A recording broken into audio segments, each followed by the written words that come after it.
Hello guys! Welcome sa aking walang kwentang channel. So, dito naman tayo para sa panibagong video. Ngayon guys, ay susubukan naman natin itong character natin na si VZ, na ngayon ay wizard na, kung paano ba siya pumatay ng red boss at kung ilang minuto siya makakapatay ng red boss. Kasi dati, di ba, nung tayo ay grow lancer, umabot siya ng 7 minutes or 8 minutes pinakamatagal. Tapos, bumababa lang siya pagka 6 minutes once na inactivate natin yung kanyang skill. Okay, yung additional na damage niya. Pero syempre nakakapagod kasi yun eh.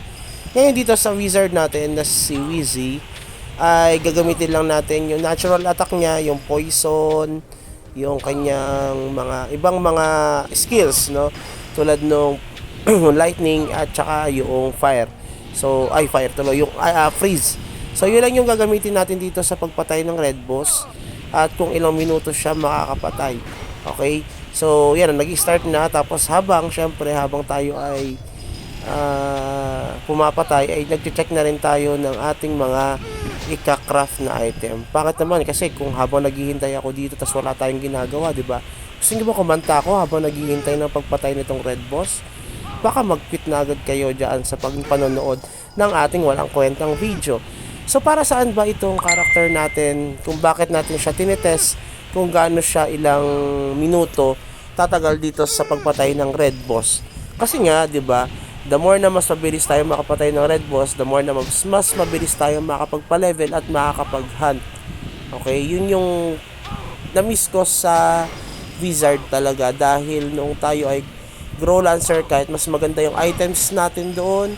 Remember, yung ating grow lancer, naka 3 option na weapon, yung kanyang sword, tapos 2 option yung kanyang shield. Pero umaabot pa rin tayo ng 7 minutes. Okay, ang tagal nun guys, nakakaburyo.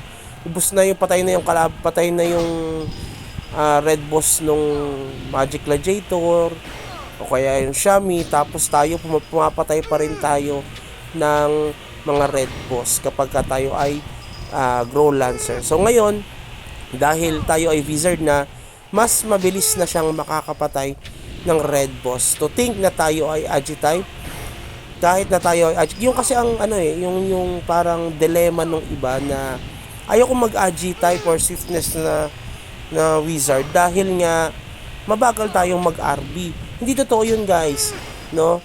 I-dinedebunk natin yung ganong idea na mas mabagal mag-red boss yung mga swiftness. Actually, halos same lang sila ng energy wizard. Kasi nga, mas mabilis tayong umatak. Although, medyo mahina lang yung ating damage compared doon sa energy wizard.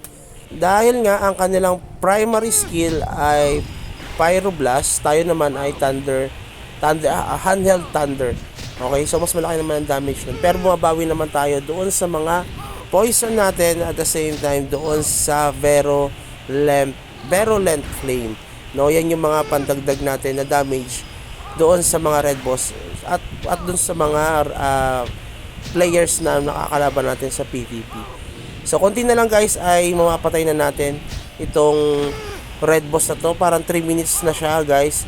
So, konti na lang, 27% na lang ang buhay ng kalaban natin ng red boss. So, mapapatay na natin siya. Siguro feeling ko 4 minutes siya sa pagpatay ng red boss. Yung lalabs ko nagme-message na sa atin, pinapatulog niya na tayo kasi nung oras na rin talaga. So last upload na natin ngayon ito, so para lang magkaroon kayo ng idea. So yun lang siguro guys, 4 minutes itong red boss na ito.